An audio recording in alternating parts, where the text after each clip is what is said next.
will do. All right, well, let's see. Let's start with Gregg. I met Gregg through the Metamodernism Forum, and I was introduced to that forum through my colleague Bruce Alderman from the Integral community. And I'll keep going back. I've been involved with the Integral community since about 2010, where I started to submit content at integrallife.com, connecting jazz and Black American intellectual history and culture to integral meta theory, which I got into in the late 90s by reading Ken Wilber's A Brief History of Everything. So that is probably the shortest summary I can give you. So let's just say that I'm happy to be here. Yeah, I'll say that, you know, we haven't met that long, but I've been deeply influenced already by, you know, the story of blues and jazz and the embodied philosophy of it, as it were, as you articulate in a particular way. It's opened me up to just sort of that story and that music and that culture in a particular way that's been just moving. So that's great. Know that. That's great. I'm glad to hear that. And Ellis and Murray, I started to explore those guys, man. That's intense and cool stuff. So I look forward to deepening my work. Those are deep waters you're talking about there. Yeah. When you're talking about Ellis and Murray. Yeah. So on the humanities side, I mean, they were deep modernists, Black American modernists, but on the humanities side, what I find is that modernism on the humanities side kind of goes up and down the spiral in a certain way. Yeah. That not necessarily on the scientific side, which is, I think, is an area of interesting exploration in and of itself. No doubt. No doubt. Gregg, if you have just a second on that, my name is Lee, and I'm a electrical engineer, actually, did a lot of computer science. But there are two models for doing software projects, or kind of two poles. One is kind of the symphony one, and the other one's kind of the jazz one, okay? So the symphony one is also called the waterfall, where you plan everything out in advance and everybody knows what to do and blah, blah, blah, blah, blah. The jazz one is where you get a bunch of experts together and they work it out. A big mistake that's made is taking amateurs and trying the jazz method. Oh, that is so cool. Two quick things. My daughter is a computer engineer. Okay. She graduated with a degree in computer science from Dartmouth, is now working for Calm, the app Calm, in California. So, but it is so interesting what you say, because when you're talking about jazz, there's a certain level of proficiency and facility on your instrument that's a foundation for being able to even play or engage in the dialogue. Correct. So you're exactly right. Absolutely. Wow. Yeah, that's really interesting and cool. Okay. So, all right. You doing all right, Rob? Yeah, good. Hey, good to see you, Waldemar. Hello, Doing okay? I am. All right, fantastic. I'm going to go ahead and get us rolling. One of these days, Gregg, we will get you here to present on a longer narrative sometime in the fall, if you'd be so willing to grace us with your presence. Thank you. Next week we're off, and then I'm going to Zach and I are going to send out a survey. I've lined up already about 10 people. I think Gregg is the 11th, so we're in pretty good shape for the fall. I got to get the dates down, but I signed my dad. He's just releasing a book oh my gosh, am I blanking on? He just wrote a book on George Washington, and we sort of co-authored a chapter on George Washington's character, and he'll come and share. We'll apply the Unified Theory to George Washington's character. We'll do that sometime in October. I've got John Vervaeke, Peter Lindbergh. I have a few of my other colleagues that are interested in presenting. So I think we'll be in good shape. We just need to decide what the day is. So we're going to send out a questionnaire along those lines and get the best day. Right now, probably Tuesday, but we'll see, because I have to teach now Monday evening. So that's my updates. Thanks for coming. I'm really excited about sharing this this presentation. So I'm going to go ahead and share my screen and just sort of walk you through this, and then we'll stop and have our conversations and dialogue. Okay. So let me go ahead and share the screen, and just to okay. You guys, let's see here.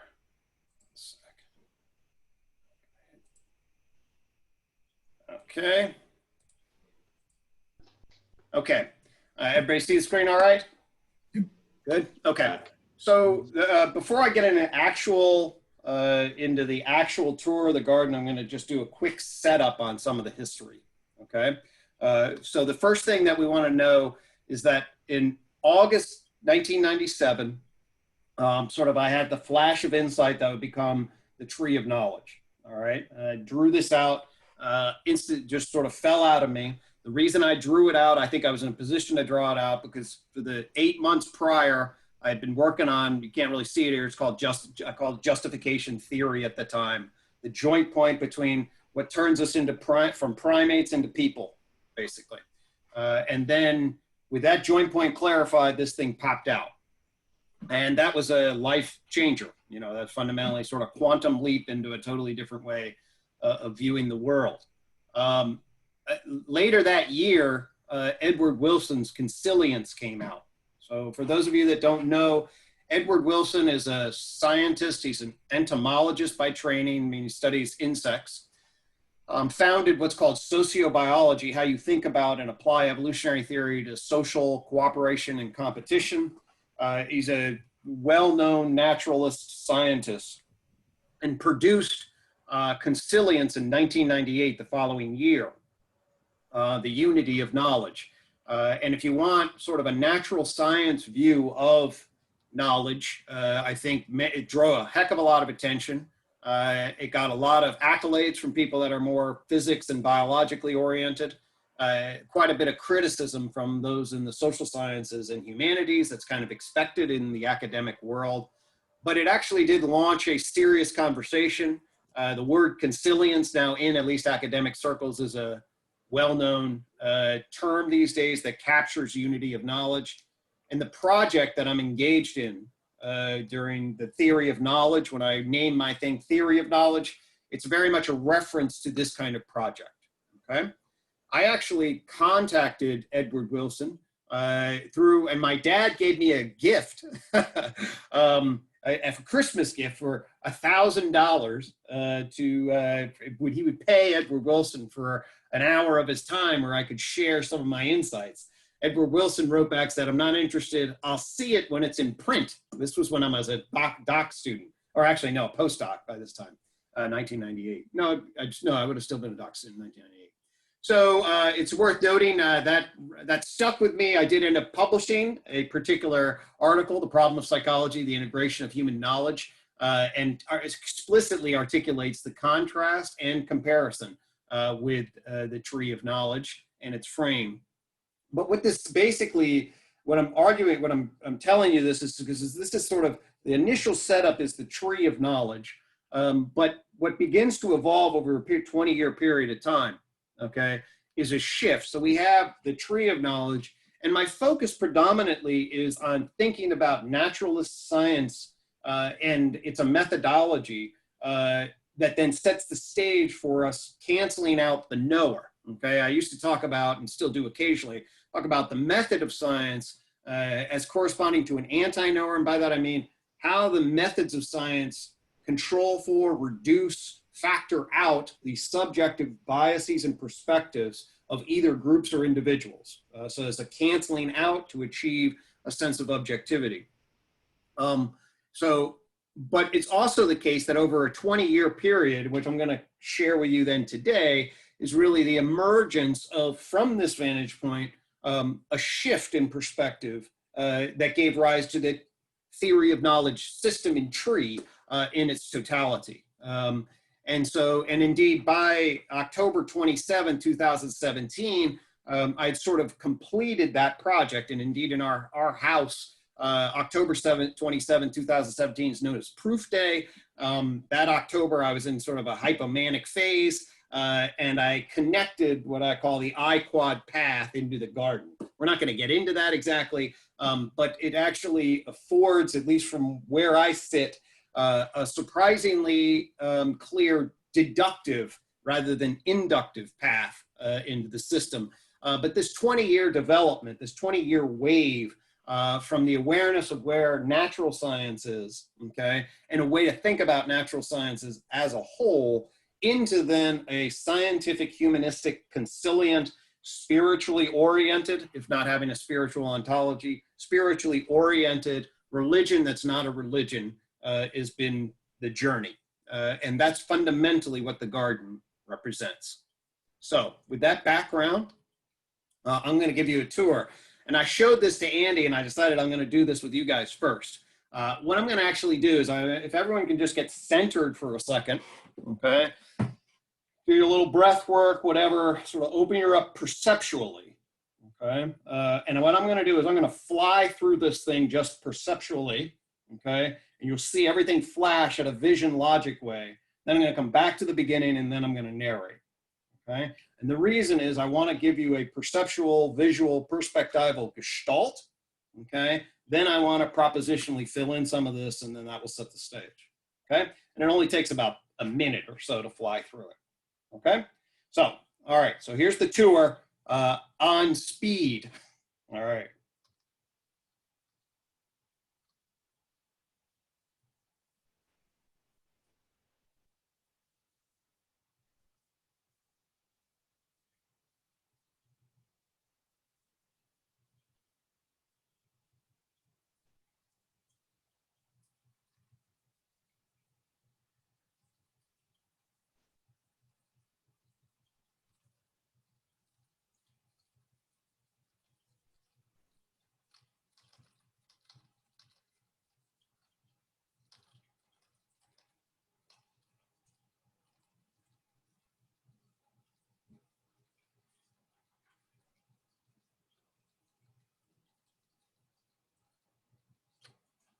Okay, boom, there it is, all right? So go out and drink. At least it's going to be really simple. You know what I mean? Like it's just like boom, yeah. right? You know? I think, Greg, I think you've shown that none of us have epilepsy. Right. That is the test, right? Because if we get frontal lobe activation in that regard and then spreading into the hippocampus, we will short circuit people. All right.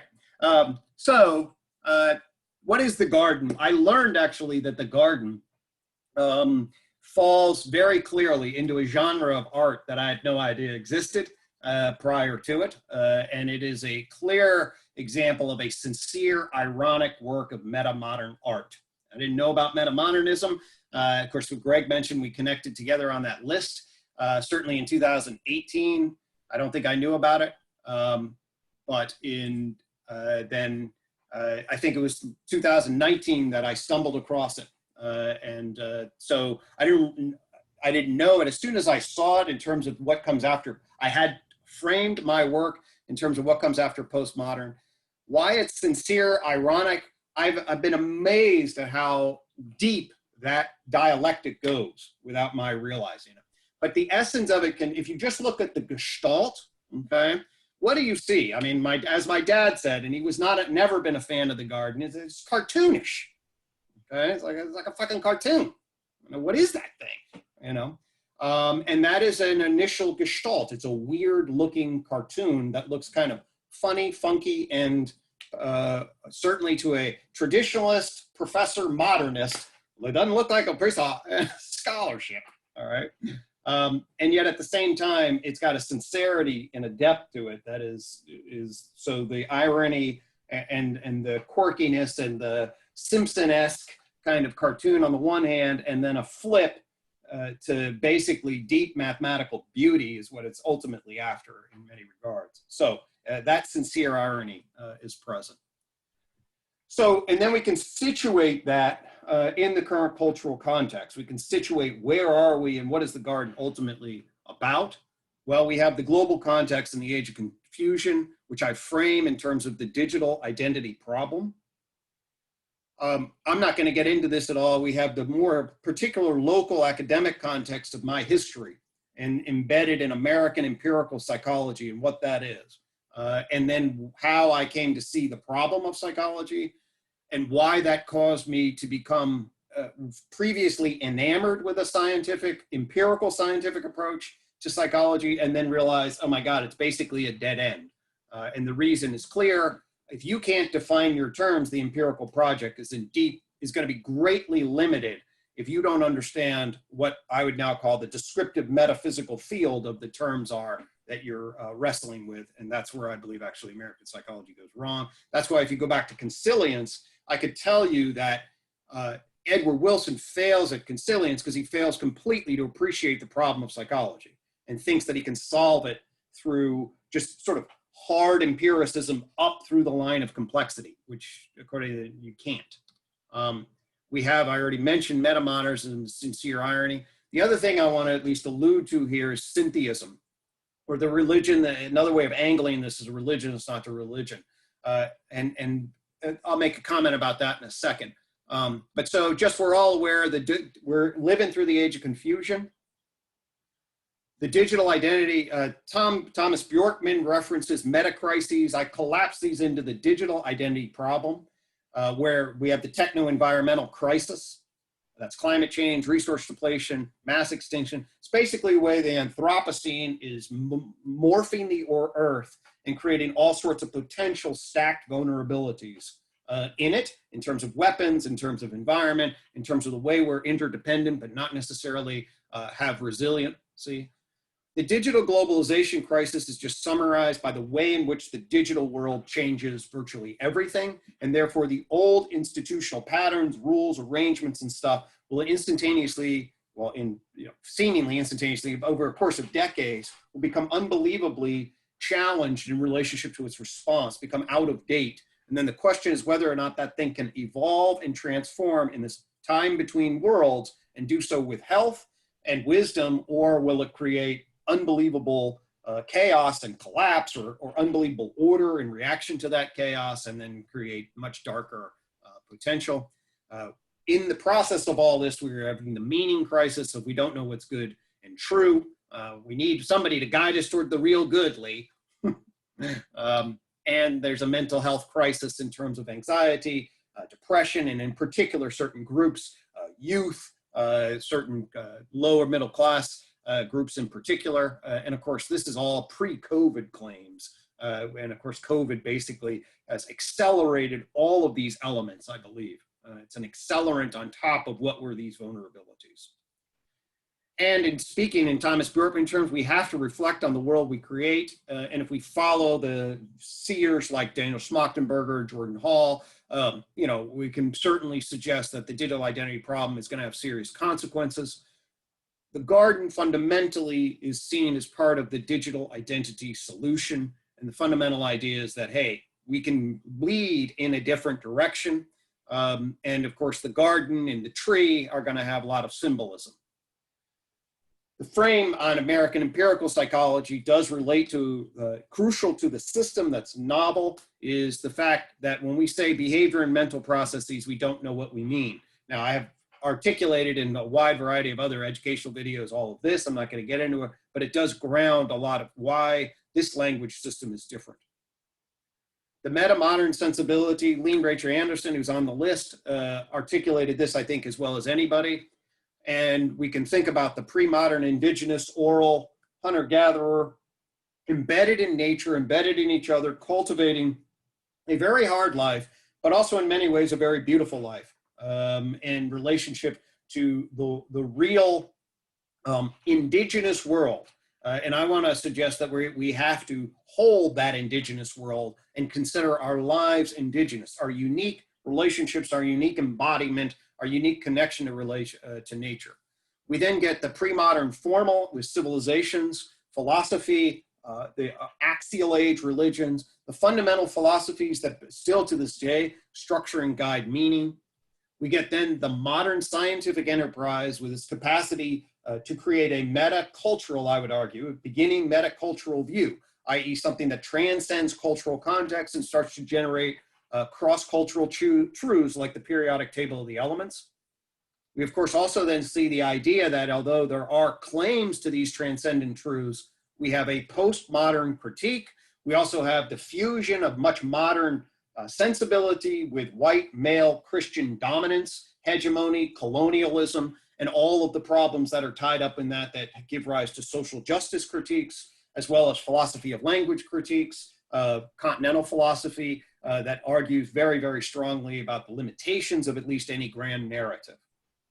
All of these, I believe, can be included and then ultimately transcended much in the way an integral vision would have it to achieve a meta-modern second-tier kind of sensibility that allows us to embrace the strengths of each of those and then develop into the next phase as we hold and include those strengths and then transcend them into deeper and more complete holistic pictures. And this system is very much then a meta-modern system. And indeed, part of the structure is we're talking about a transition into a digital metacultural consciousness that really requires this capacity to expand our consciousness outside of traditional cultural paradigms into trans-meta paradigmatic ways of thinking that an integral person would recognize as second tier.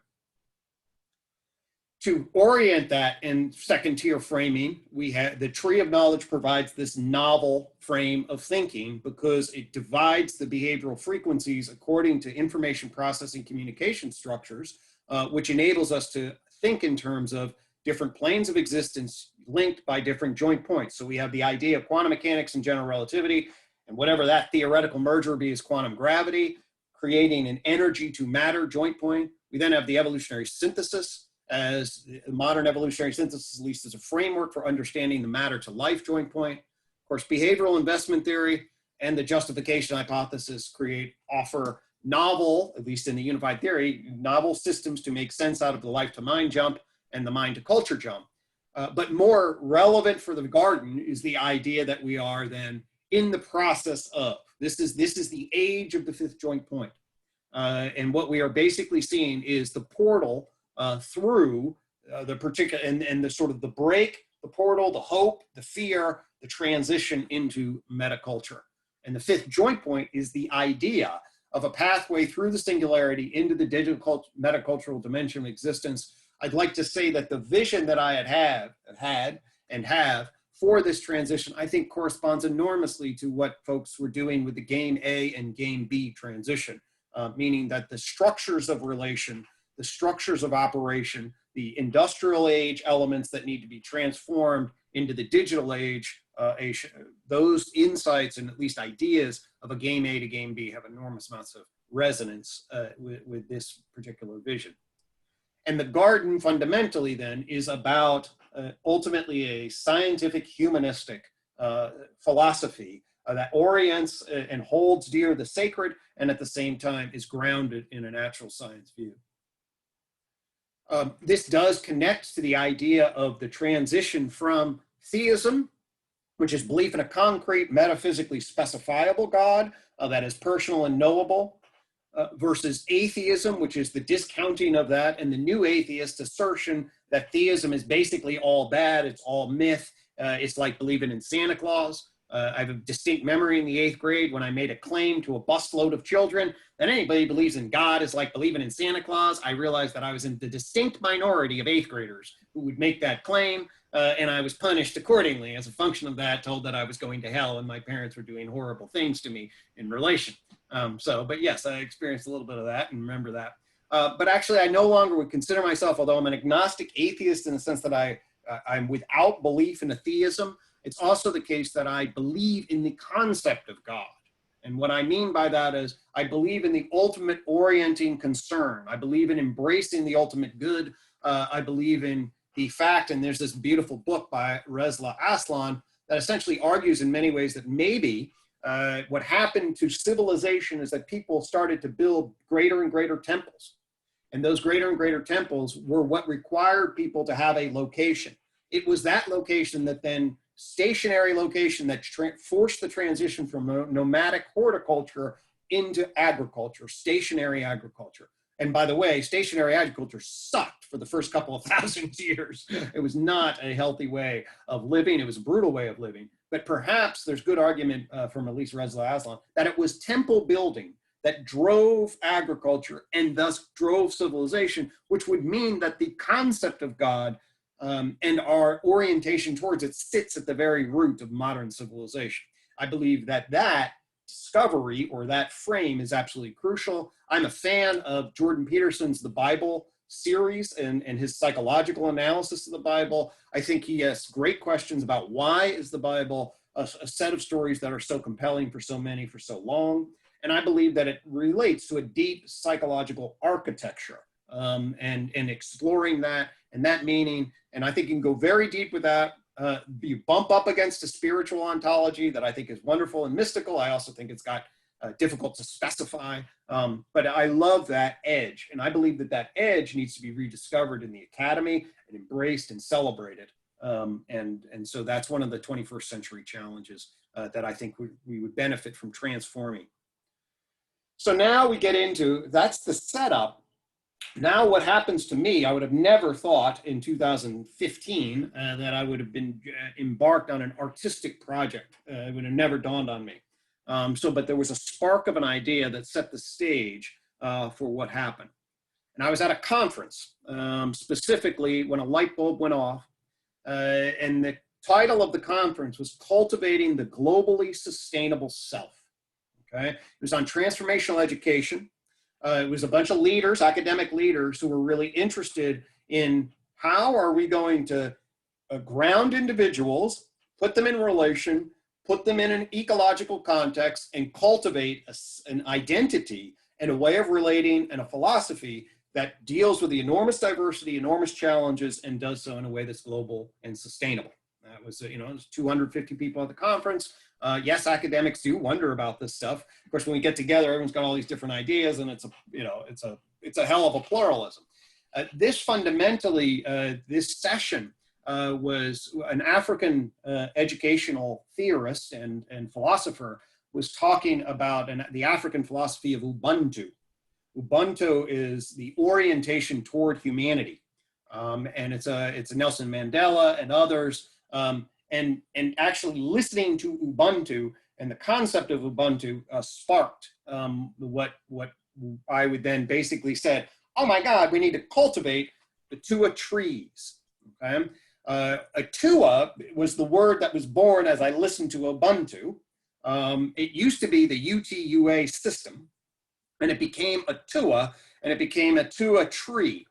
Now, to understand that is to know that I had constructed the Unified Theory of Psychology. I had published a book in 2011 on the Unified Theory, which argued that the tree of knowledge, justification, systems theory, behavioral investment theory, and the influence matrix were the meta-theoretical structures that could put together and assimilate and integrate the key paradigms and yield a consilient model that solved the problem of psychology at the theoretical level. That's what the 2011 book, A New Unified Theory, does.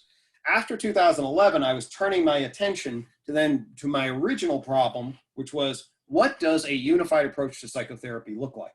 And I had been working then on both training psychological doctors and developing the core translation elements for, I should focus, it is focused on individual adult psychotherapy. That could then ground talk therapy and then grow out into child and family therapy, could grow out into systems, could grow out in coaching, and move from there to create a sort of an anchor of application to cultivate character and well-being. That was the vision. So these are the four ideas that made up the Unified Theory, the UT, and these are the four ideas that then came to represent the unified approach. Right? And that should then be recognized as the 8 key ideas that make up the Unified Theory of Knowledge. All right. So that's key to realize that these 8 ideas are the bedrock of the structure of the system. 4 of them are to organize our understanding of knowledge. And then the other 4 are to take that understanding and then ground a vision of coherence that allows us to assess character and development, understand what well-being is, and then cultivate the principles towards that. Okay? And then the idea here was, oh my gosh, to cultivate, this could then, what I'm trying to do is build Ubuntu and UTUA. UTUA can construct the structures then that would then embrace, and then ultimately that gave rise to this idea we should cultivate UTUA trees in March 2016.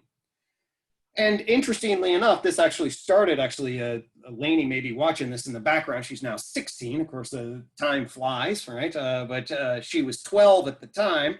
And I brought home certain notions about this structure. And the two of us actually, for the whole summer of 2016, spent a lot of time and actually there's a friend of mine who had a child, and we talked about, and the fundamental point is why I resonate so much, say, with Zach Stein's work.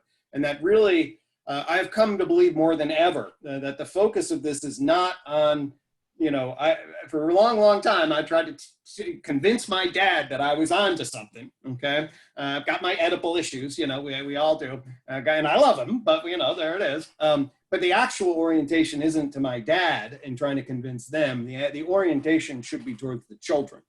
That's really where the focus of this thing should be. And that was all part of the emerging sentiment of what this thing would become. And so eventually it then gives rise to this is the first little sketch of what the thing would become. And then my daughter was like, oh, you got to put, color on that thing. That's ugly, and it's still ugly. But it grows and it grows into different kinds of then features as the basic schematic emerges. And then it emerges into its fuller form that has the various elements to it. And then that, of course, grows into this thing called the garden, which I will read briefly as the summary of what it is. So the word UTUA comes from the combination of UT and UA, where UT stands for the Unified Theory of Psychology and UA stands for a unified approach to psychotherapy. In the garden, you find the stepping stone, the me UTUA ToK tree, the UTUA flowers, the UTUA seed, and two UTUA bees, the wicked wisdom and wick WB. The garden is an artistic representation of a system of knowledge that offers a novel way to unify modern science, psychology, philosophy into a coherent scientific humanistic worldview. The garden's scientific in the sense that it offers a map of the universe that's consistent with modern scientific knowledge from quantum mechanics to sociology. It is humanistic in the sense that it embraces value-based living, meaning-making, creative expression, and the concept of the sacred. As such, the garden provides a place for the two cultures of the academy, the sciences and humanities, to come together in a mutually inspiring dialectical dance. So what are the key ideas, and how do you actually then interpret the structure of the system? So it has the tree and then the garden, which represents the fact that each one of these ideas can sit as a standalone concept and flower in and of itself, so you can break off a piece, you can embrace COM-MO, you can use COM-MO anytime that you want and believe or not believe in the rest of the system. That's actually true for all of these different parts. They don't necessarily require each other, yet when you put them together, they then become a theory of knowledge. You have two bees, the stone, the seed. There are also associative elements like the I-quad coin and the elephant sun god, which are outside the garden, but relate to it in particular ways. I'm going to start with the common sense entry point. The common sense entry point is this, which is the wick WB. The wick WB represents a worker bee that is all about doing that which cultivates the good. What do I mean by that? Why does it symbolize that? Well, we could start with the garden as representing four key words. One is wisdom, sort of the ultimate virtue, okay? And as Lainey will say, the most important word in the garden is wisdom. All right? There's interests, character, and well-being. All right? These provide fundamental architectural structures in relation, where wisdom is knowledge and practice toward valued ends. Interest refers to identifying resources, needs, and desires of self, others, and the world. Character is development and adaptation of personality and virtue. And well-being can be thought of as happiness with the worthiness to be happy. The wick WB symbolizes these words. Specifically, there's a W that symbolizes wisdom, There's the I that symbolizes interests, the C that symbolizes character, and the second W on the backside that symbolizes well-being. For an analogy, you can look to, for example, the National Honor Society, which my kids joined, which represents character, scholarship, leadership, and service. It's an effort that exemplifies how to cultivate practical reason, cultivate a relationship of excellence, cultivate an appreciation for both knowledge and leadership, service, and good character. And that's the essence of what this worker bee metaphor represents. The second bee, the wicked wisdom bee, is about cultivating wise knowledge systems. Specifically, the first triangle represents the data, information, knowledge, and wisdom triangle. This then corresponds to the tree of knowledge system for organizing our natural scientific knowledge that then sets us up to understand the fifth joint point, and then that's going to orient us towards 21st century wisdom. The back triangle refers to holistic systemic, intersubjective, which is going to correspond to cultural, mental, and behavioral.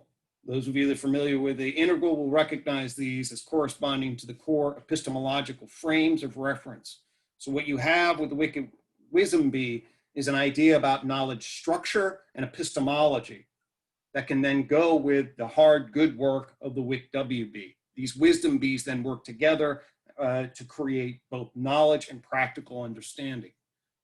They are arranged the way they are in relationship to the tree, because although they're hard to see on the tree, the wicked wisdom bee is going to correspond on the left-hand side of the tree. The wick WB sits more on the right because you have the more pure reason versus the more practical reason connection. We can now shift to the tree and its 8+1 key ideas. We can connect back to the wicked wisdom bee, so we have 4 core ideas that then can be divided up into more 8 key words: knowledge and justification, which orients towards the intellectual elements of wisdom; investment and influence, which will help us decode what is operative in relationship to resource, need, and relational dynamics; character and its relationship to the processes and systems of adaptation, along with the key domains of development across the lifespan; the nested model of well-being, which delineates what well-being is, that brings together subjective hedonic and eudaimonic perspectives in a clear descriptive metaphysics; and then COM-MO, providing an integrative psychological approach to mindfulness as to how to create principles and processes that correct maladaptive entrenched patterns and foster more healthy optimal growth. So we can see then fundamentally these 8 key words, and then we can organize these key words in relationship to 8 key ideas. Now, it should be noted that these 8 key ideas have some correspondence with the Eightfold Path. And this is a nod and an awareness of the bridge of my embeddedness in Western Enlightenment knowledge systems, which is where my particular home is. But this fundamentally about an integrated pluralistic system that sets the stage to grow with other wisdom traditions and create correspondences between them, most notably Eastern traditions, of which I am woefully ignorant, unfortunately.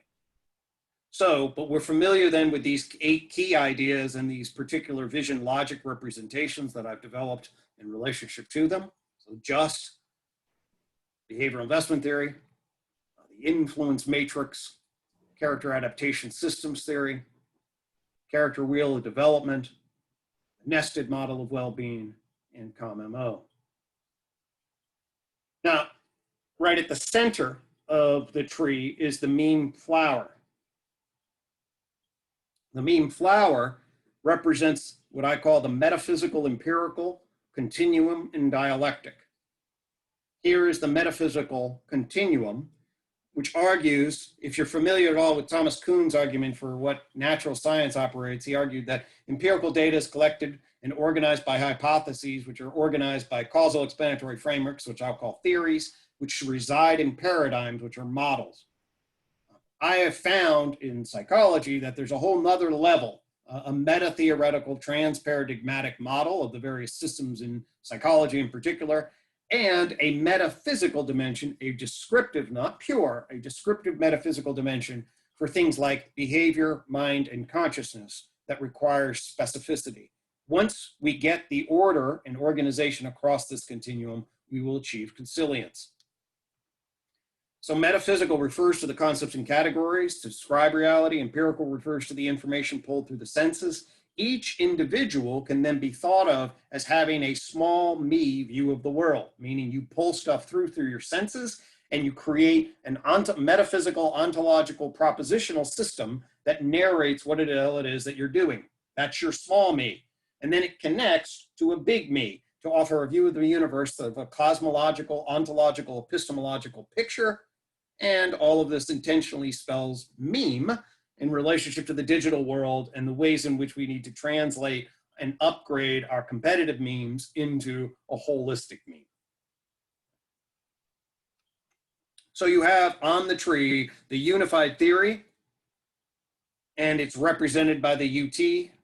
You have the Unified Approach that is represented by the UA, and it represents a theory of knowledge. So the tree itself is a metaphysical, empirical, unified theory of psychology, unified approach to psychotherapy, theory of knowledge tree, or the UTUA ToK tree that orients us towards Ubuntu, ultimately. Recall that connection. You also then have, to ground it, you have the stepping stone, which grounds the garden in modern physics. STEP stands for the Standard Elementary Particle Physics. For many years, I spent more time on physics than anything else, and I'm actually quite proud of this particular periodic table of representation of the standard model. I've shared this with a number of physicists, and they find it to be actually quite helpful. This is basically a map of quantum mechanics. And so the stepping stone creates the basic physical grounding. We then have the UTUA seed, which carries with it a representation here of wisdom, which identifies three metacultural values in terms of dignity, the D, well-being, and integrity. These correspond, by the way, to beauty, goodness, and truth. Beauty, goodness, and truth coalesce to create the orientation we need toward wisdom. In the center of the UTUA seed, you have the Unified Theory, Unified Approach, representing pure reason and practical reason, around which you have a way to frame different kinds of education in terms of different domains of justification and their connection to justification. So you have language as the basic grounding of justification, math is the analytic sets that quantitatively relate to set development. You have empirical science that provides the exterior picture of the world, phenomenology that provides the interior picture of the world. You have social studies that provide the cultural and systemic context, and ultimately ethics and morality. Now, the standard of learning system is language, math, and science and social studies. This adds phenomenology and ethics to round out the domains of knowledge. They also then correspond on the left side to more pure reason and pure reason tools, and on the right side to more practical humanistic ways of being and thinking and doing. And finally, you have a new way to link mathematics with humanistic thought. This ultimately then creates the garden. Some extensions of the garden include the I-quad path and coin, the world of UTUA, and the elephant sun god and its connection to the singularity. This equation represents the formal I-quad path into the garden. I-quad equals 1. The second step, if anybody's a mathematician, they'll recognize the first portion of this, and that is e to the I pi plus 1 equals 0, which is known as the Euler identity. The Euler identity is empirically the most beautiful equation in mathematics, meaning that when we ask mathematicians to think about what the most beautiful equation is and we check their brains in a scanner, they will say subjectively, they'll rank the Euler identity as the most beautiful. And when we scan their brains they're thinking about various equations, the signature of brain beauty that lights up is most deeply associated with the Euler identity. Now, these three alignment steps create an opportunity to conceptualize a relationship between the concept of one, the concept of deep mathematical truths, and the concept of empirical beauty that connects to those deep mathematical truths. And ultimately, that sets the stage for the 2 pi IF formulation, which I will not get into. But the 2 pi IF formulation is what dawned on me back in actually 2003, and I've been chasing it ever since as a particular kind of representation that connects quantum to the relative to the identity of the knower. And basically, it's the identity refers to the top of the ToK, the quantum refers to the bottom, and general relativity and Big Bang. And there is a way to connect those 3 points of the triangle into an idealized representation of 2 pi IF, which, by the way, equals 1. And ultimately, then, the I quad coin is a representation that connects one as one knower outside the system into understanding the connection then between the 4 steps that gets you then into what's called the deductive path into the garden. At some point, I'll be happy to share the quest for the Scepter. This is a test and quest game that I developed based on, in 2018, my brother asked me, hey, so what does this garden do? And I basically said, well, it could be an educational game system, fundamentally, where individuals embark in various educational process. Here in the quest, you have to, the problem of this is the town of Hope is being smothered by the dragon Trumperton. And the children must go out and they must identify their spirit objects, and overcome the skeptical troll and the other challenges, and ultimately achieve the scepter that resides in the center of the garden. And they place their spirit object in, they take the scepter and they tap Trumperton and he turns into a little puppet. So ultimately that's the message of where we may need to go in relation, without getting too political. And then finally, the basic picture here that I'll offer is that the garden basically is a philosophical consilient bridging point, one that can connect us to the natural world, and I believe also set the stage for the proper relation to the spiritual. The elephant sun god is the placeholder for what is the integrated pluralistic vision of the ultimate good, the ultimate energy, the ultimate being. That can reflect back. I'm not making ontological claims of that, but I am making orienting existential claims. And in so doing, this then provides us a framework for an ultimate metacultural value system. And I will say, in terms of my own spiritual calling, this on the left side is the map of the singularity. The singularity has been talked about certainly by Ray Kurzweil and others as a tipping point of a transition into a different phase shift of evolution.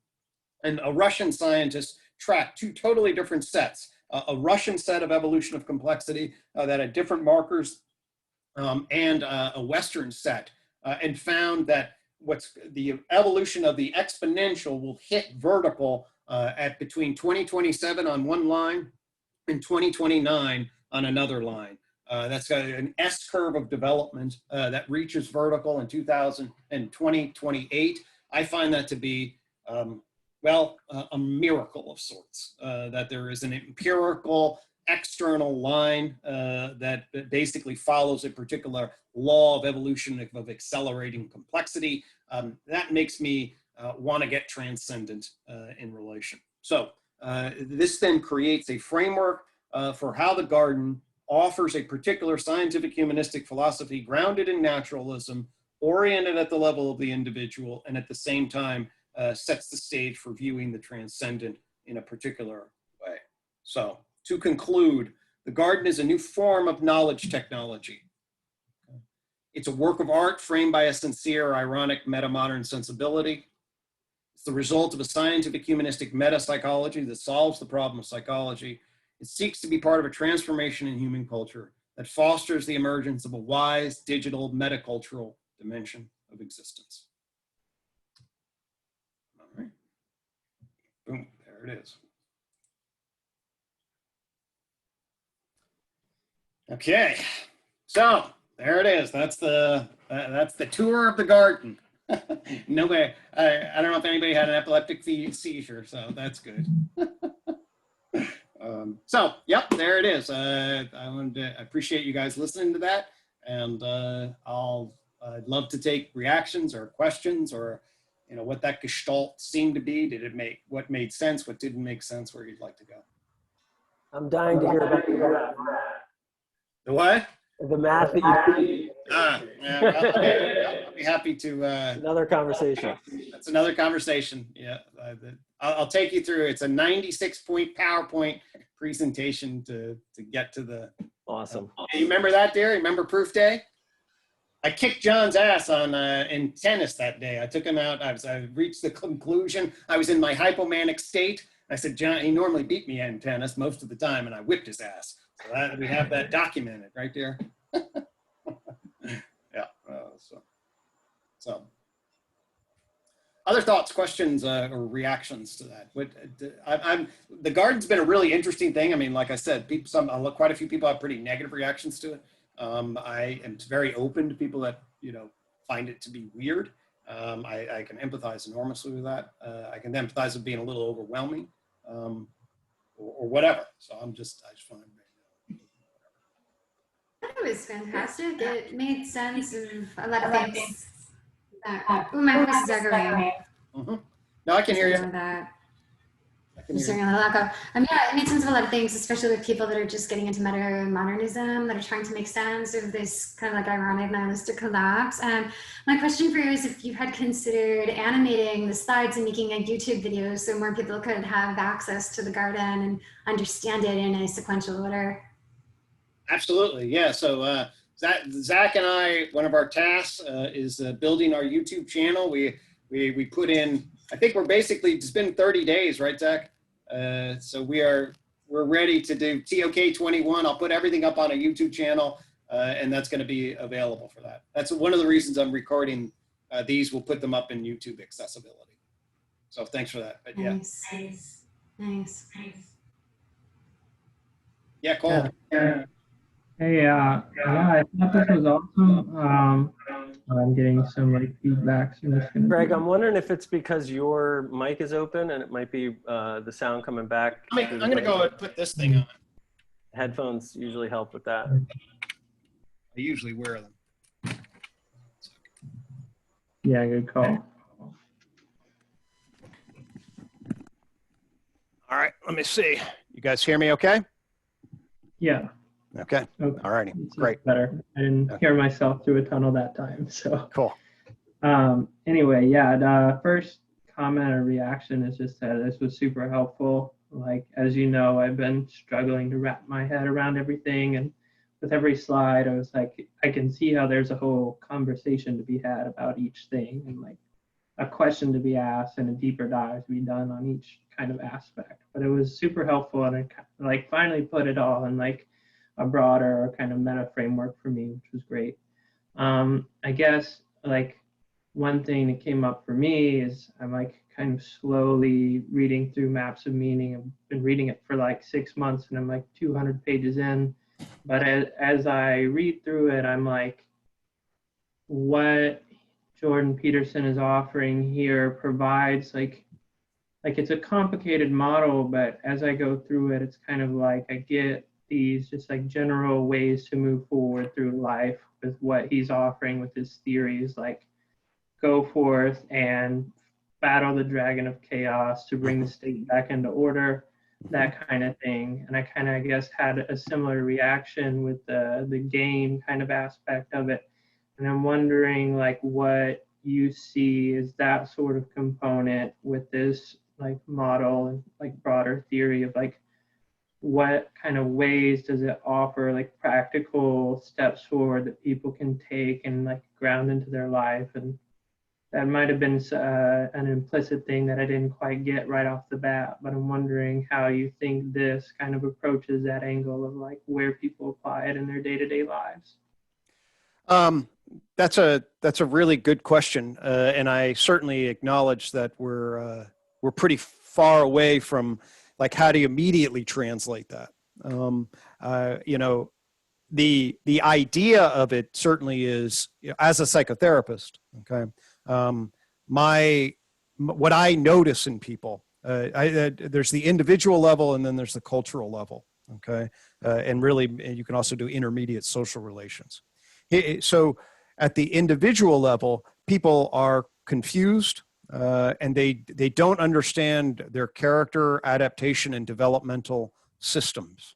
They don't understand how they compete with each other. They don't understand how to bring harmony to them.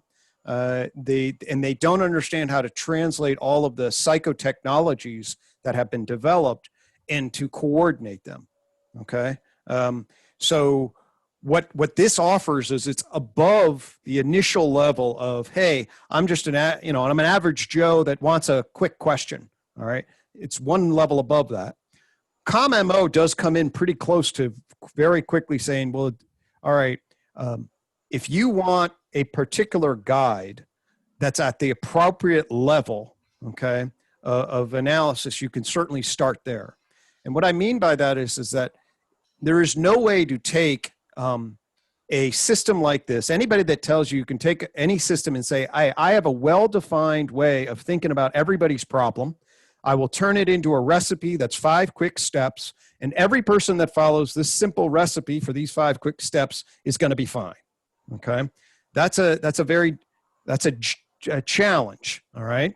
Now that said, there are principles and processes that you can help people understand so they can become aware of where they are and begin the process of sorting acceptance issues, like how do I be in the world? Okay. How do I make a fundamental shift of how I'm relating to the world? And how do I accept that? And then at the same time, how do I position myself to become who I want to be? Okay. And so training individuals to think along those lines. And if you decode COM, it's about being curious and accepting, loving to self and other, and then motivated to becoming valued states of being. Okay. So in a quick way, it can orient people to help say, hey, you don't have a map for doing this. Here are the fundamental principles that we have alluded to. You can apply ComMO virtually in any context where you begin to get distressed, okay, get bumped by life, and it provides the guardrails of the principles and processes to effectively cultivate. Now, beyond that, the other issue is, well, how do we socially, okay, how do we socially understand what we're doing, like in the political system or in our communities, or in psychology as an educational system, okay? The garden speaks to those issues as well. That's where you get into the higher levels of abstraction, where it actually deals with increasingly high levels of dynamics and interrelation and offers a way to specify their interrelation, and invites people to use it, to decode conflict, become aware of what that conflict is, accept what needs to be, and then work towards, again, transcending the kind of values that would be sustainable or oriented in a particular way, in a sort of a wisdom tradition sort of way. Yeah, well said. And as you were describing that, I was thinking back on the ways in which kind of applying some of these principles has been helpful for me, like especially trying to just employ ComMO in my day-to-day life.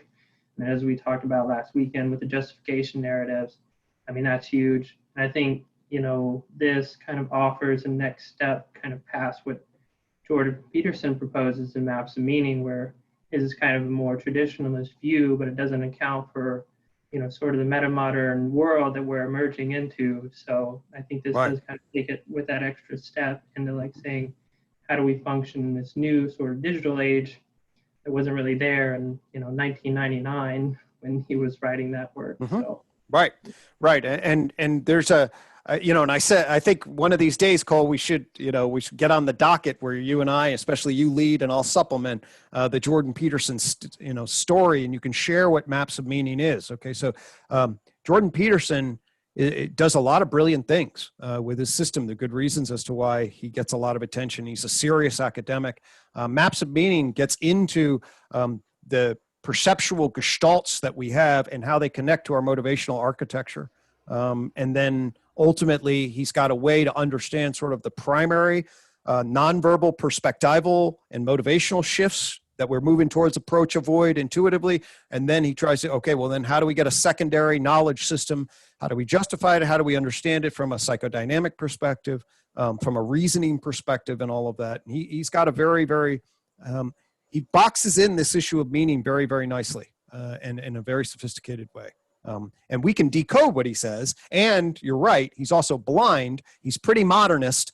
He's way too hostile to the postmodern critique. I understand it from an academic perspective. He can get annoying, but he way overshoots, in my estimation. He doesn't appreciate the sociological critique and the social justice critique. My first intellectual awakening is feminism. So I have a lot more empathy, I think, than at least Jordan Peterson seems to be able to muster. And he allowed himself to become very polarized in a way that I think is, not conducive to the ultimate constructive creating common ground, to use Mike's phrase, that I think would be valuable for us. Lee? Peterson, like maybe his understanding of postmodernism is only the parts that are just like pure chaotic meaninglessness. And if we could differentiate between the more like deconstructionist Derrida postmodernism and separate that from like the influx of ironic absurdity in mainstream culture, that we could like develop, we could segment postmodernism to make it more accessible to people like Jordan Peterson.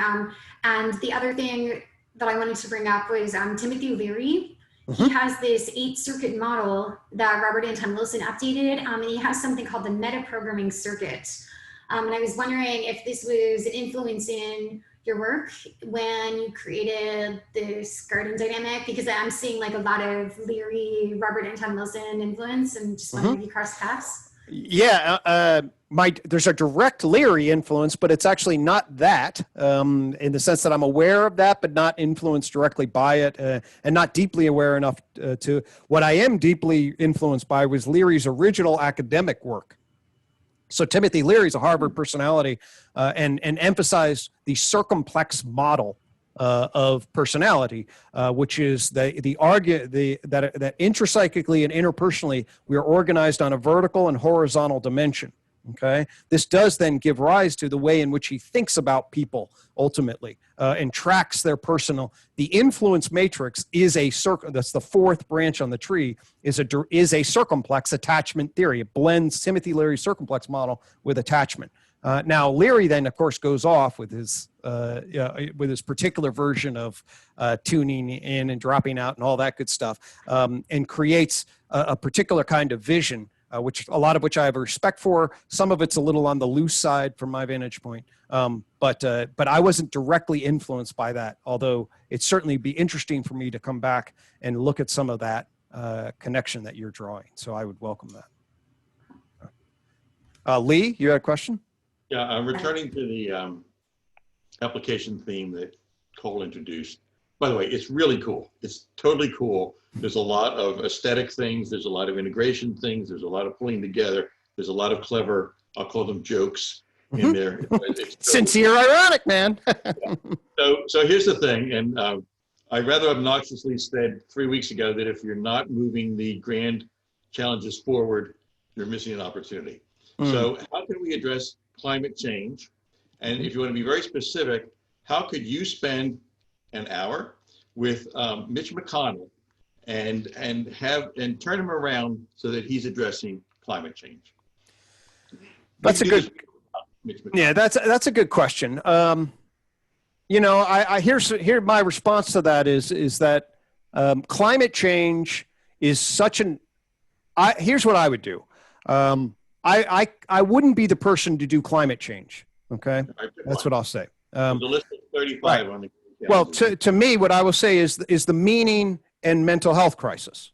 Okay, so the meaning and mental health crisis, that's really what my work fundamentally is about. So, and I yoke it to the digital identity problem. So the whole idea is that we have a cluster of problems that we're on a Titanic. Climate change and the techno-environmental problems are one gigantic set. That's one of the icebergs. Okay, so I then want somebody who's actually an ecologist, a scientist who understands all of the ins and outs, understands the politics, understands that dynamic. That's not me. Okay, I track it, but it's actually such a thicket of complexity that you'd have to have particular expertise. I know that because I know this from psychology. Okay, I know what the claims are in psychology. I know how things are. So me, it's psychology and the issue of meaning. And so what I would say is this. I would say, Mitch, or everybody, okay, we have built a particular type of contingency system, okay, to extract labor and to justify our existence in a particular way. All right. What should be the fundamental value now, okay, rather than gross domestic product? What is the fundamental thing that's happening? People are going crazy. They're much more miserable than you would think given our environmental control. If you take Maslow's needs, look at it. We have a lot more control over the base needs, and yet our basic psychology is not healthy. Why? Because we're missing. Just hit a record high. Come on, man. Get with it. Yeah. Yeah. So why? So the fundamental issue is that we have a need for relational value. Okay. Maslow called it belonging. We have a need to be known and valued. Okay. Fundamentally, that is not understood, and it's not understood how we are known and valued. Okay. So what we need to do is we need to create contingency structures, and not instrumental contingency structures. I mean, intrinsic valuing structures that orient toward the cultivation of people being known and valued. And what we need to do is understand what happens when they're not, and how people engage in bullshitting and defense and static and manipulation. Okay. And if you want an example of how do we know we're off course? And again, I don't mean to get political. Look at our current president. Our current president is fundamentally organized not at all in relationship to being known and valued authentically.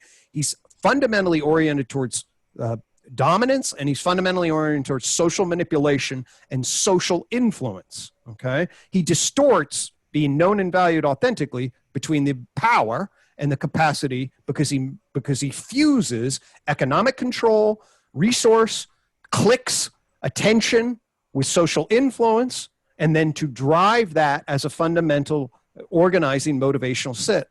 If we do that, we will take our potential for fundamentally feeling present, connected, affiliative, and authentic through and through, and be basically bullshit manipulator con men. And that's the horrible danger of our current society. And we don't know how to create knowledge systems and value systems that harmonize across heart, head, and relational world. That's what we need to do. We do that, we will create a wise, fulfilling society. Yeah, Rob? Yeah. So am I going to be able to show my fundamental shift stuff to this group at some point? Because I certainly hope so. Yeah. So let's get that on the calendar for sure. Yeah, you were one of the 10 people I had in mind. That's awesome. Good. I think that Cole brought up something earlier, and your response was like, if anybody says there's like one thing or whatever, and I would say that there's at least a starting point, right? That's universal. And in that it's this wrestling with meaning making and our own kind of awareness of the meaning of our impulses, of our games with other, of, our own internal dialogue, all this stuff. And so when you're talking about, well, that's beyond my thing, I get what you're saying as far as like, oil crisis or climate change or whatever that is, the complexity of that. But to get Mitch McConnell to change, we have to change what he values and finds meaning in, right? And how he's making meaning and what's going on there. And so, back to Cole's thing, that this first starting point is getting skillful at this game of meaning making. And there really is kind of a base lens of that we can all start with that starts to make a ton of other things make sense. And so that's something I call the fundamental shift. And it truly gives you, access to meaningful non-duality, meaningful presence, some of the externalities of what ComMO might shoot for becomes much more easily accessible. Because if you're going to tell people these are a meta set of values, take them on, right? They will or won't, right? It's like you'll be in that argument of like, well, just believe this or whatever. But if you can get behind the meaning making and get to what might be more of a clean slate, those things become obvious to take on, and they're much easier to sort of put on that way. So anyway, I've come up with a thing that is that starting point. And I talk about it as maybe it's the key to the garden, or, it's the beginning of taking on this complexity that we're getting into. So Rob and I had a great 2-hour conversation about fundamental identity shift. It's brilliant. I look forward to learning it. And yes, at many levels, that's what I believe that you have identified as an absolutely foundational framing of some intrapsychic and interpersonal dynamics that you can hone people in on and orient them. So yeah, I definitely. So it's almost like our main human issue, I would argue, might just be delusion. Right. So when we believe something to be real, that's not real, right? Or when we believe something to be useful, it's not useful. And our whole play of that delusion is what holds us back. And I can map that to our own personal behavior and habits and choices, to what we're doing societally. And it all comes down to kind of the meaning that we're making about reality.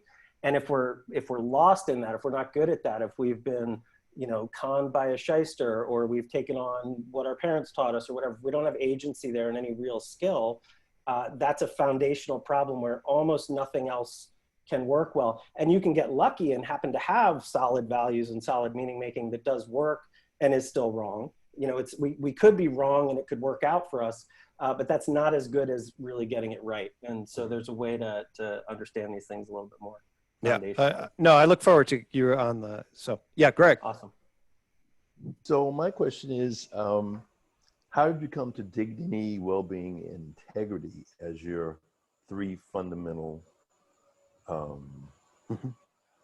value, I would say transcendent value means, or values? Let's say, they're truly transcendent values for you. So how did you come to that? And then you mentioned that they were correlative to beauty, goodness, and truth. So I'm wondering which word accords with which of those fundamental 3, the big 3 in Western philosophy. Great. Okay, so when the tree of knowledge and especially then justification, systems theory, and the 5th joint point presented itself. Okay. I then was oriented towards saying, okay, well, we're gonna evolve through the dimension of competing and local justifications. And then, in fact, Waldemar, at the first 2018, we have the slides on this. Waldemar and a philosopher by the name of Frank Ambrosio both tackled this problem in various ways. Waldemar talked about the justification of justification systems, ultimate justifications, okay, meta justifications, and Frank Ambrosio, a humanistic philosopher, also talked about what would be transcendent values. Now, I was working on this, from a couple of different angles. So one is as a psychotherapist, okay? As a psychotherapist, when you're working with people, you get consistently confronted with a number of different challenges about what it is that to value. And from their vantage point, what do we value culturally? What do I value? How do I factor in my values? If I'm your psychological doctor, where do my values come in, okay? How do we create shared values? What won't I do? Okay, so I will tell my doc students, so somebody comes in and says, I have a hard time raping women and I want help. Okay, I know that's it's like, I use that as a shocker, but the point of it is all of a sudden it's like, wait a minute, okay? And then you're like, I would not help somebody with that, obviously, okay?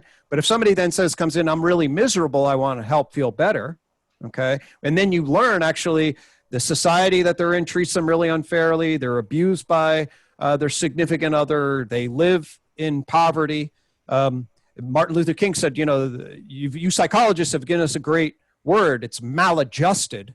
And there's some things we ought to be maladjusted to, okay? So then you have to think, well, shit, maybe their misery, maybe they're singing the blues and it's that depression and pain is actually creating depth, it's creating beauty, and it's actually pointing to something that actually is not, it's a symbol of the problem, it's not the problem. Okay. So then when you get those kinds of problems, then you sort of say, well, all right, what I am constantly doing is I'm juxtaposing the perspectives of various elements, and I'm proposing what are the core values that are pushing me in one way or another. Okay. So clearly 2 become very clear and in tension with one another. One, for example, is the issue of truth when you do psychotherapy, and another is the issue of sort of happiness. Okay, and so and a lot of debates will argue that some of the behavioral and cognitive perspectives are really more about being happy. Change your beliefs so you're happy and organize your stuff. And many people actually call them the comic view, which is sort of like just change the situation, change how you think, you'll be all right. Doesn't really matter how attractive you really are, but if you think you're really attractive and you feel better, great, woohoo. And then the psychoanalytic perspective is actually, we're all just a bunch of rationalizers. It's dark. It's a tragic condition. The best you can do is actually be honest with yourself and recognize that you're a miserable, unattractive person. I mean, look at Jordan Peterson. You're a miserable piece of crap. Now start there and do the best that you can. Okay. So this issue of accuracy versus value, Lee and his real good, these create very, very clear kinds of issues. Ultimately, that's going to become truth and integrity. On the one hand, integrity meaning honor, honesty, soundness, and well-being, which has its roots in hedonic happiness. And then you have to ask, well, I don't really mean just being happy, or else everybody take ecstasy all the time. That's not great. You might take ecstasy to then integrate that and realize how more fulfillment. That's eudaimonic happiness, or optimal functioning coupled with happiness, or happiness with the worthiness to be happy. Then that rotates back around. And then there's this, for what ultimately? For what's the ultimate purpose? Okay. And fundamentally, you wrote to the list, you made a great point, and I had to say, yeah, I haven't done a lot of philosophy of aesthetics. Okay. But it's the fundamental process of valuing. Okay. And ultimately it is the process of valuing. Okay. And then what do we mean when we say I value? I value is to confer respect and dignity on to that entity. All right. So, and that then becomes sort of the fundamental focal point.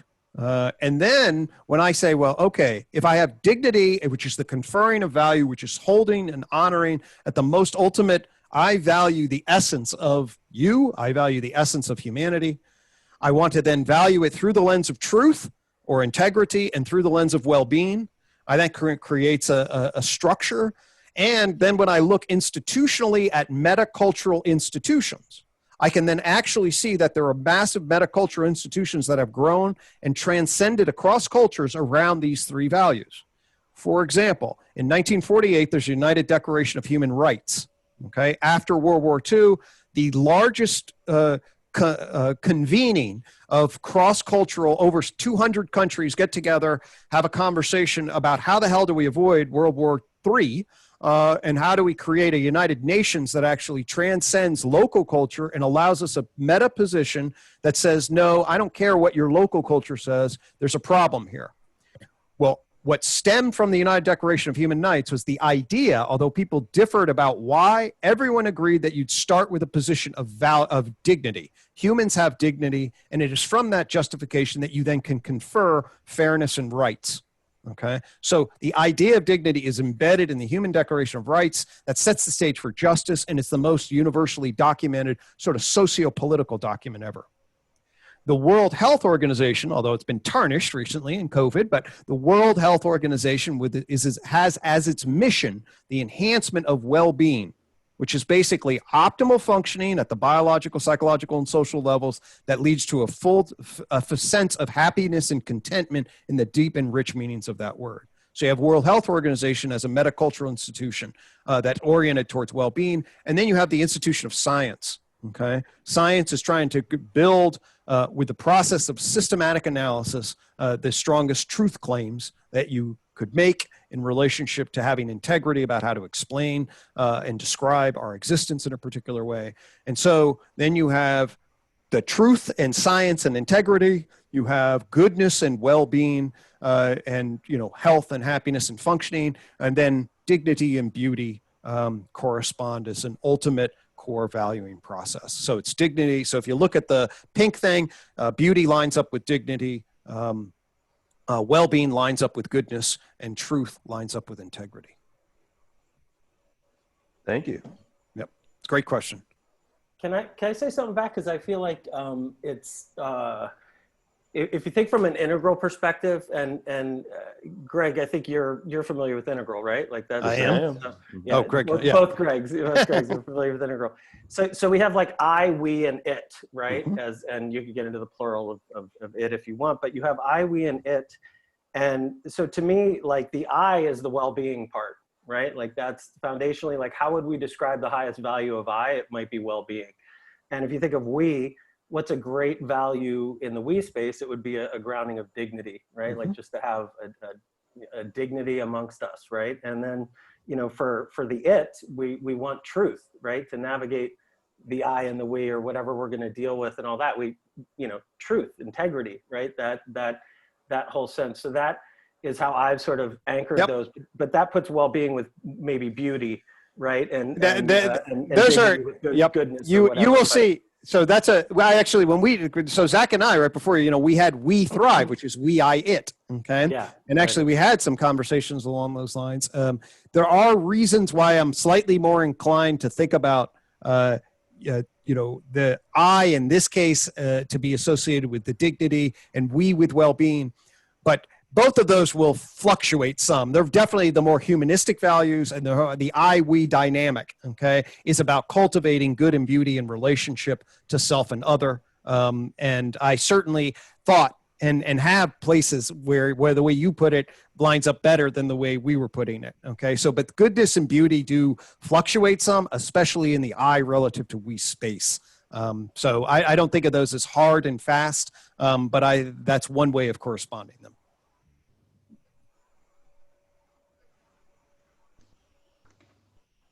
Zach. So I want to go back to this Mitch McConnell, an idea of climate change. That question has been, I've been wondering about that. And I think that same question could be asked about, you know, when you're talking about climate change versus a change in human behavior, like how do we, and so this is a very complex process. And so the thought that came to me is that, you know, in order for the climate change to happen, there are maybe 5 or 6 different religions that have to be created that people have to practice, right? So one religion could be, and all those religions can come out of this universal religion, Greg, that you created. So one religion could be cleaning up the coastlines all across the globe, for example. Right? If that's the theory is that climate change could change if you do these 5 things, 6 things, right? The other could be planting a bunch of trees. I don't know, whatever the scientific best ideas for improving our climate are. So underneath those ideas, people have to come together, remove their internal frictions that exist inside of them and between and among people, and then work on those problems, and the climate change would emerge, right? It's not something that you could, you know, control like you have, okay, this is a machinery that you can, you know, build components or something, that a bunch of systems. So, I mean, again, the human, when I take this tree of knowledge, starting from the left side, and I make my way all the way to the 8th branch, and I do feel like it's like, you know, creating our own little religion, right? That has the right knowledge. And then you go to the next branch, and those one words are really resonating with me, Greg. So great job on doing that. So anyway, so to me, it's a lot of what we're talking about, this big concepts under this unified theory of knowledge and the tree concepts and the 8 key ideas, that there are universal truths in them that can be applied for I, we, and it. And sometimes it has to be clarified and noise has to be removed from it for us to make sense of the world in a clear, non-judgmental way, for us to then come together as a group and create the synergy in the group so that we can do more work and solve bigger problems. Yeah, amen. I'll say this. I was listening to the conversation of, I'll mute some, maybe mute some people here. Actually, I didn't realize that it was folks having to leave. One comment that came to mind, is listening to the conversation about game B, okay, that Jim Rutt and Brett Weinstein talked about game B and what happened to that system. That system broke up because there was a big fissure, and at least the way they talked about it, one of the major fissures was whether or not we could do social systemic top-down change. Brett Weinstein clearly was in that camp.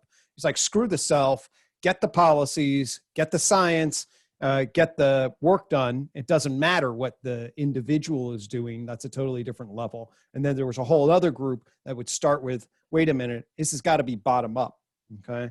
From my vantage point, I think that's a very unnecessary either or, fissure, okay? And part of the entire idea of the garden, all right, is this idea of socio-ecological scale. And I'll often say, in fact, Cole will know, we started talking about, well, wait a minute, are we trying to change the world and get everybody to believe in the garden and we know what the solution is and go out there and tell them that? It's like, no, although there's something there, but no, okay? It's okay, do your own work and cultivate your own garden and learn how to make the fundamental shift that's necessary in your own ecology and start that process, definitely. But it also is the case that part of the beauty of the garden, okay, is that it offers an architecture, a logic architecture structure that solves big knowledge problems that have created an enormous amount of static, and it creates messages that can then be sociologically delivered, if we get it right, to create top-down change in the right direction. And that fundamentally, any systematic process that's actually going to be successful is going to have scale built into it. It's going to have a fractal that allows for clear insights that cultivate the bottom up, and at the same time correct a lot of the institutional blue church bullshit, okay, that is outmoded, that is unable to manage the fluidity of the 21st century, and then we will need to create an opportunity to harmonize so that the social forces, Joe Mikulski would talk about social forces, the social forces are cultivating the particular kind of flow in the proper direction. And there's just no reason that dialectic of really human psychology at the individual level, down into ecology, up into the sociological cultural level, all of that is harmonizing frequencies across. That was crazy to me too, that they got stuck on that. I mean, it really, back to integral for a second. I mean, it's all of these perspectives are arising all the time, right? There is a we, there is a culture, there is a this, and there's individuals within that. And so, yes, like what needs to change? Yes, all in both, right? Better structures will help, but if it's only structures with bad actors, that's never going to work. And if it's, good actors and horrible structure, that's not going to work. So it all needs work. I wanted to take a second because when you present something this huge and amazing, it left a lot of us very quiet. And I really want to celebrate you. And I know you know what it is, and I know it's so much phenomenal work that I just want to put it out here and really celebrate you, because it's just it's phenomenal. And what's really amazing, if anybody's just watching this, that there's at any one of those teeny little levels, there's a whole just a phenomenal amount of work that's done that. And then the justification system itself and the tree of knowledge, I mean, all of it is just profoundly important and amazing. And I'm really, really grateful that you've done all this work. So thank you very, very much. Well, I appreciate that, Frank. Yeah, I do. Deep bow. I'm hopeful it will make a fundamental shift. I think it's gonna be a big part of it for sure. Yeah. So great. Hector, I know you're new here. I'll at least say hello. Welcome. Thank you for thanks for popping in and so okay. You're muted. I can't hear you, but yeah. Okay. All right. Great. Well, that brings us to 7 o'clock, and I thank for everybody's attention and questions. It was a lot of fun. I did. Andy knows. I was like, oh, I really haven't delineated it quite this way. So and played around with some new graphics and made a little notch in the visual direction. So really appreciate everybody coming and listening. It's been a joy to share. So Thank I'll you, talk to Greg, and thanks everybody. Thanks, Greg. Thanks, everybody. We'll see you in a couple of weeks, and we'll be back into the fall schedule in 2 weeks, and I'm looking forward to it. We got a lot of cool lineup. Awesome. Okay. All right, Thank you. Hey. See you soon. Take care. Bye-bye. Bye.